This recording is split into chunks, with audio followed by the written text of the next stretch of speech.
Banned my stepmother from my wedding after she hit my fiancé's brother. Now my dad and half my family are boycotting. My stepmother, 49F, is a wannabe party planner. She has taken it upon herself to plan and host every party and holiday my dad's family has thrown since she married him. I never loved those occasions growing up. She's controlling and gets upset if people complain about anything, but humored her for my dad's sake. According to him, this helps her feel included. I'm getting married to my fiancée Jane, 26F, in July. We got engaged in early 2021, but Jane ended up getting pregnant a couple months after that, and we decided to postpone the wedding to focus on our son for a while. So we've had a long engagement. My stepmother has tried to hijack our wedding plans from day one, complaining, contacting our planner, showing up unannounced to Jane's dress appointments, etc., and we have repeatedly asked her to stop. Dad wants us to humor her, but she's clearly resentful of the fact that she's not hosting the wedding or being labeled mother of the groom in invitations. Besides our baby boy, we also have Luke, 4M, Jane's paternal half-brother. She got custody of him a few months into our relationship, after his parents died. I ended up moving in with them during the pandemic, and have been in Luke's life since he was a baby. He doesn't call me dad, and refers to us as his sister and his op, but we love him like a son. Stepmother, though, hates Luke. She accuses Jane of baby trapping her way into the family. That accusation only got worse after our son was born. My dad gets along with Jane and adores the kids, but stepmother demands him to refuse babysitting Luke, so we don't leave the kids with them often. Instead, Jane's brother and Sil usually watch the kids for us, as their children are close to ours in age.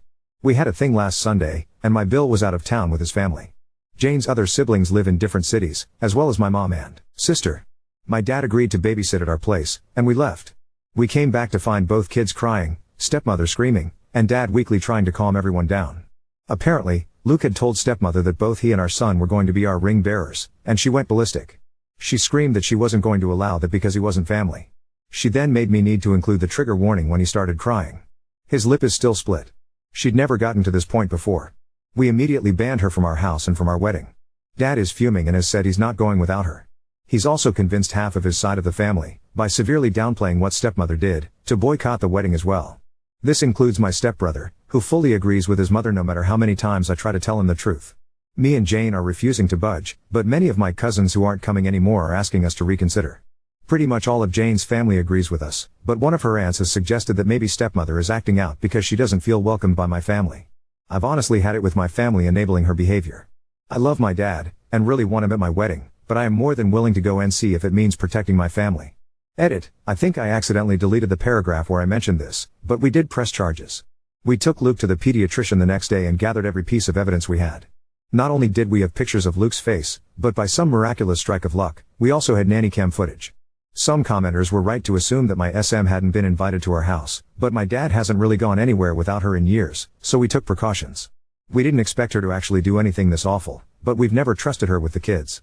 The physical attack happened off camera, but there is some footage of her screaming and you crying before and after the event. She now has a child abuse charge on her rap sheet. We wouldn't let her get away with this. Edit 2, there is a lot of additional info I want to add. I'll try to respond to at least some of the comments. I did not expect the amount I've gotten so far, but all I'll add for now is that Luke is okay. The visit to the pediatrician happened the day after. He already had a counselor. Jane was pretty traumatized when her dad and stepmom died, and was worried it would rub off on him, and will continue treatment. We've been hugging and pampering him a little more than usual, too. He's still upset, but is already doing much better. Update 1. It's been a tough week, but it's always great to know that people care. I haven't been able to reply to every comment, but I will try to address some in this update. This might get a little long. I'll start off by saying that me and Jane are going NC with my dad and SM. We haven't really spoken to either of them since the incident, and I don't plan on being the one to reach out. Any communication between us is being handled by my younger sister. She's completely on our side, but will remain in low contact for the time being. I've decided to adopt Jane's way of dealing with people she cares about. Forgive what's apologized for, but never forget. Basically, if Dad or SM ever truly understand what they did wrong and sincerely apologize, we're willing to forgive them, even if begrudgingly so. But we will never ignore, or let them forget, what they did to our family.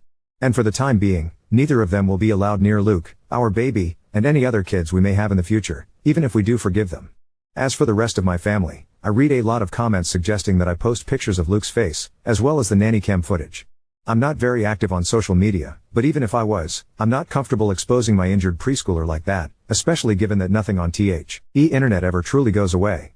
I also decided not to share the pictures with my family unless truly necessary. I should probably mention that while my family adores my dad, most of them aren't very fond of SM. She had 2 failed marriages prior to meeting my father, the first of which resulted in my stepbrother, and he cheated on his then girlfriend to be with her. My family loved that girlfriend, and disliked SM right away. Not only has she been controlling and manipulative since the beginning, she's also tried to force her way into the family matriarch role by any means possible. Taking over planning duties for every family event was her favorite way to do it, because of all the attention and compliments that come with it. The main reason why I hated these parties growing up was because she'd always find a way to make everything about her, including Christmas and mine and my sister's birthdays. The rest of the family felt neutral about it, but they never liked her. With Luke, it was different. Most of my relatives didn't meet him until COVID restrictions got looser, and by then he was 2 years old. He's a bright and genuinely lovable kid, and there weren't really any other small children in the family, so everyone immediately started cooing over him. The way I see it, SM got upset that Jane and Luke were accepted by my family so easily compared to her experience, and that's why she resents them both, but I can't confirm that. She was also mad that, aside from not being the planner, she would have absolutely no involvement in the wedding party. She tried to pressure us into letting her officiate. One of Jane's best friends was offered that role a year ago, making stepbrother my best man. He wasn't interested, and I'd already gotten my best friend, or asking her sister's daughter to be our flower girl. We'd promised Jane's 3-year-old niece, also her sister's daughter is 15 and doesn't know us. She also tried to convince us to let my dad walk Jane down the aisle, since her father's gone, but her eldest brother, the Bill I mentioned in the first post, had already been enlisted. SM was disappointed that my family wasn't as involved in the wedding as Jane's, and kept making comments about how that would never happen if we put her in charge. All of that being said, there is nothing that can excuse being that awful to a child, especially if it really is the petty jealousy that I suspect. Because I haven't spoken with my father, my sister has been keeping me updated on what he's been up to. As I found out through her, the story my dad and SM told the rest of the family completely erases Luke's injury and the abuse charges. It insinuates that me and Jane banned them because we got annoyed with SM and decided to take it out on my dad as well. Because most people already disliked SM, explaining what actually happened that night wasn't hard, and most of the relatives that I actually wanted at the wedding have apologized and are berating my dad as well. The people that didn't believe us, as well as those saying we overreacted, have been told they are not welcome in our home anymore. Those are mostly people from my dad's generation, so I can't say I'm surprised. But the realization that they are so biased they're willing to protect a woman they hate, after she hurt a child, just to make my dad happy has reassured me that I don't need any of them in my life. Stepbrother is still in denial. He refuses to believe his mother could hurt a child, even with all the evidence we have. I have to admit I understand, I love my mom too, but that doesn't mean I'd excuse his obliviousness. So he's banned too. It sucks, because we were close growing up, but I don't regret it. Besides, Jane has 3 other siblings besides Luke, the older Bill, a twin brother and a younger sister, and I'm closer to them than I ever was to him. Speaking of Jane's family, they're all furious over what happened, and have been extremely supportive of us. Jane's mate, Ernal family basically adopted Luke after she got custody of him, and have called frequently to make sure he's okay. We did manage to save some money with everybody we uninvited, and have decided to use it to help Jane's cousin. She lives in a different country, and was previously unable to come to the wedding, so we're paying for her plane ticket. Luke has gotten much better, and is almost completely back to being the sunny child he's always been. The split lip was shallow. It's healing slowly, but didn't require any stitches. We sat him down a few days ago, and explained that my dad and stepmonster wouldn't be around anymore. He really liked my dad, but understands that he and SM are attached at the hip. He's clearly scared of her, but we're doing our best to make him feel safe. Me and Jane have reassured him that he is family, we love him, and no one will ever change that. I'm not too worried about Dad or SM trying to show up at the wedding, but we've alerted the venue and given them pictures just in case they try anything. Better safe than sorry. Some people brought attention to the fact that SM is a hypocrite for saying Luke isn't family. I agree, for obvious reasons. Her main excuse for pretty much everything she does is that she doesn't feel like my family welcomes her. Dad has been guilting me to take part in everything she plans by reminding us of that for as long as I can remember. The way he continues to make excuses for her without realizing this is basically a case of the pot calling the kettle black, except Luke actually is family, is what has made me accept that, while I will always love my dad, it's not healthy or safe for me and my family to be around him anymore. It hurts to know my son won't have his only remaining bio-grandfather in his life, but he has 2 amazing step-grandpas to make up for it. For now, I'm sad, but satisfied with how things have turned out. I don't like to complain about my life. It's a mess, but a beautiful one. I love my fiancée, I love my kids, and I'm lucky enough to love my job. We're happy. I'm not letting anyone ruin that. Update 2. I'll start off by, probably, disappointing a lot of people. We're coming to terms with the fact that it's unlikely SM will get anything more than a slap on the wrist. Me and Jane are discussing our next move with our lawyer, but we're still not sure how we're going to move forward. It's too early to tell anyway, so we're trying not to get ahead of ourselves any more than we already have. However, I'm relieved to announce that we're getting started on the process for a restraining order against SM. We're using the same evidence we gathered the week following the incident, including the nanny cam footage and pictures of Luke, and we'll focus on that for the time being. I still haven't spoken to my father. My sister is still in LC, but is seriously considering cutting ties with him. Because my sister is the only one on my side that still talks to him, my father keeps trying to ask her about me, and whether I've calmed down yet. According to her, he's annoyed that half of his family refuses to talk to him, but still doesn't seem to accept why. I told my sister that she doesn't need to keep playing messenger pigeon between me and our father. I never asked her to do it, and it's clearly taking a toll on her, but she insists she'll stop when it feels right. By the way, there is absolutely no doubt whether SM attacked Luke. Not only did Luke say it the moment we got home, but that was also confirmed by my father in a failed attempt to defend her behavior. He never tried to hide it from us. That, and the fact that he gave Luke an ice bag, is literally the only positive thing I can say about his actions. And SM was too busy screaming about how much of a whining brat Luke was being to deny it. To those who guessed SM is younger than my dad, you get an invisible cookie. She's also 5 years younger than his previous girlfriend. They got together when I was around 15. Also, stepbrother is only a month older than me. She turns 50 later this year, had him at 21, married his father a year later. Both our kids are doing mostly okay. Luke's back to running around the house in his Superman costume whenever he doesn't have anything better to do. He did a few nightmares this past week, and is asked to sleep on our bed twice. We don't mention my father around him, and he's still seeing his counselor. Our 14-month-old son has learned 2 new words, hi and bye, and Luke is trying to teach him to say his name.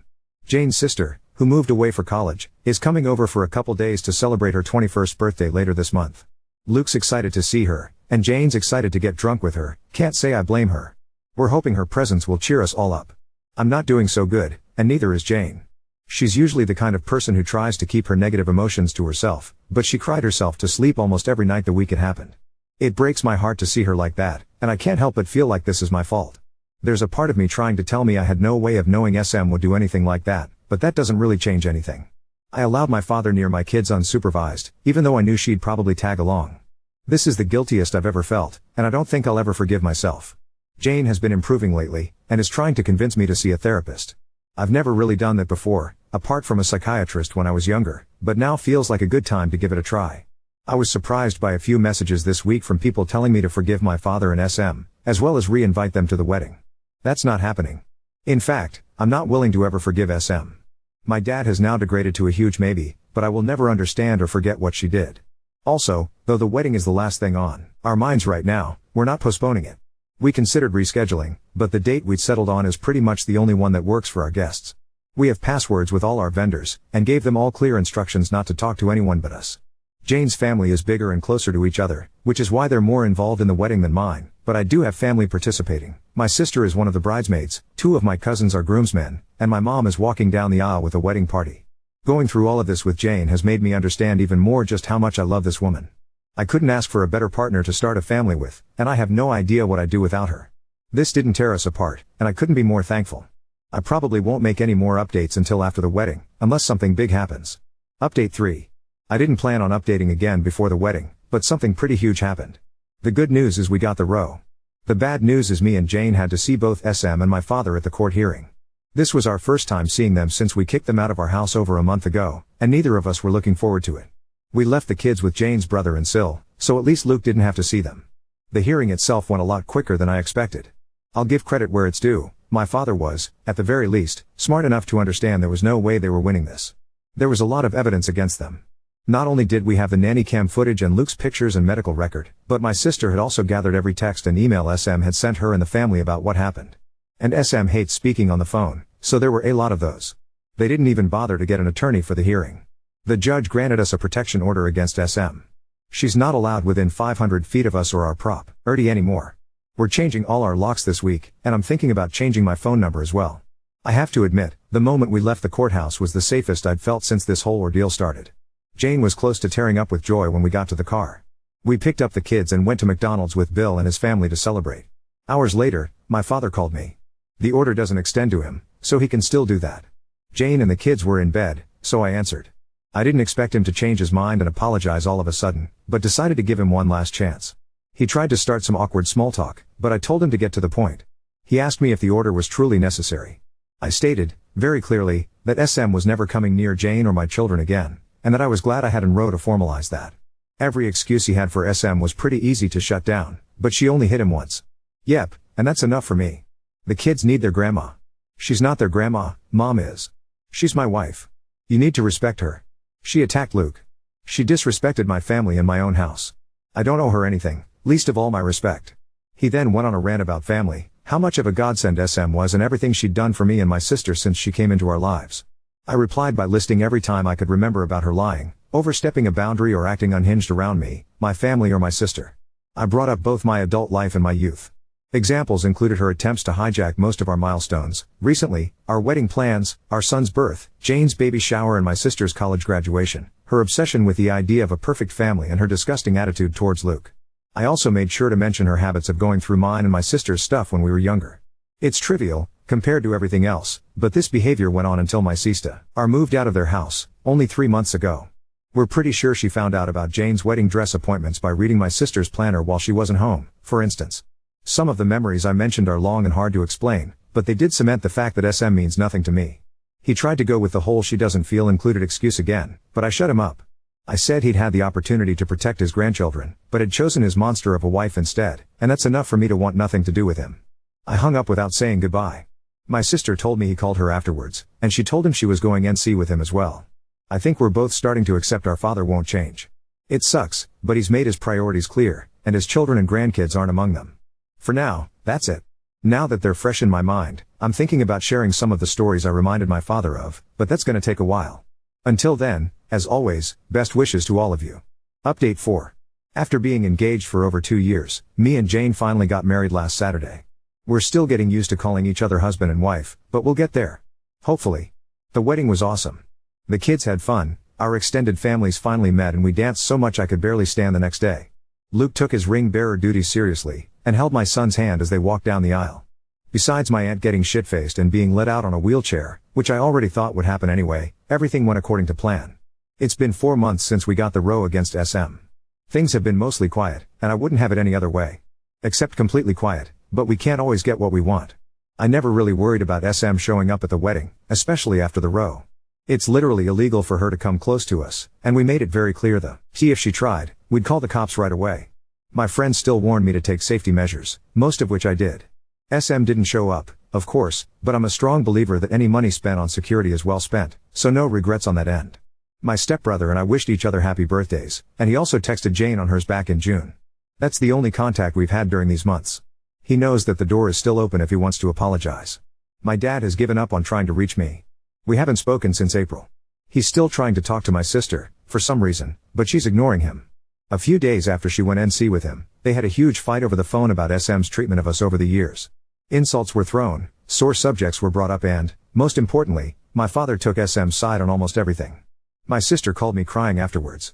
I wanted to call him and yell at him, but she told me not to. She's doing okay now. She hasn't blocked him, but doesn't take his calls or answer his texts. She's only gotten 3, a weak apology, one on my birthday back in May, and a long rant after neither of us wished him a happy Father's Day. After all, despite our differences, he's still our father. He's not wrong. I love my father, and I always will, but I can't be around him anymore. While I've closed that door, I'm not locking it just yet. He knows what he needs to do if he wants his family back. I don't think he'll do it, but if there's the slightest chance he might, I'll consider opening the door an inch or two. This is my wife's suggestion. I'm a lot less optimistic than she is, but maybe it's important to hold on to that hope. She hasn't forgiven him, though. Or SM. Jane has always been very protective of Luke, so it was no surprise that this disaster shook her. A part of me was scared she'd blame me, but she called me a dumbass when I told her that. I've been in therapy for a few months, and it's helped a lot more than I thought it would.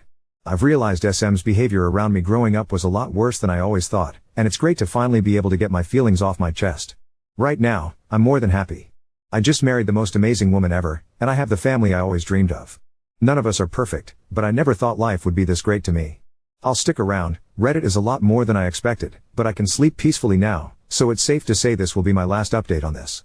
Thank you all for the kindness and advices you gave me these months. I could have never expected the support I got from you guys, and I can't begin to describe how helpful it was. Seriously, thank you all. Edit, 3 says later, okay, I updated too soon.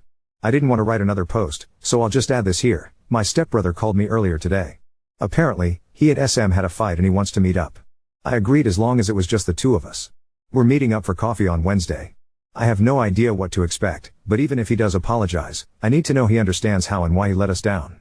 Update 5. Hey guys. I've been away from Reddit for a few months, due to some stuff at work. But a lot of people have been messaging me about my stepbrother, so I want to give you a small update. I've been busy and tired these days, so I might gloss over some details.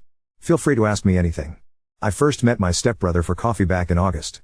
He'd had a fight with SM and the row was brought up. She'd lied to him about some details, accusing Luke of picking on my baby, bad-mouthing Jane, and more, but this time, he managed to force her to tell him the truth. My stepbrother started to reevaluate his relationship with his mother. After talking to his therapist and his friends about it, as well as the way she'd raised him, he finally accepted I wasn't exaggerating about what she did to Luke. He wanted to talk to me back in June, but didn't want to distract me and Jane from the wedding. Me and my stepbrother spent the last 4 months working on rebuilding our relationship. We've been meeting for coffee or lunch and discussing his mother and what she did to our lives and my kids. Jane started joining us in October, and the kids saw him again for the first time 2 weeks ago. Things were awkward between us for a while, but we're good now. He's also making amends with my sister. In early November, he completely cut contact with SM. Jane and the kids are doing amazing. Luke turned 5 in September, and our baby will be 2, holy crap, in early February. We're spending the holidays with Jane's family in Brazil, while my stepbrother stays with his girlfriend.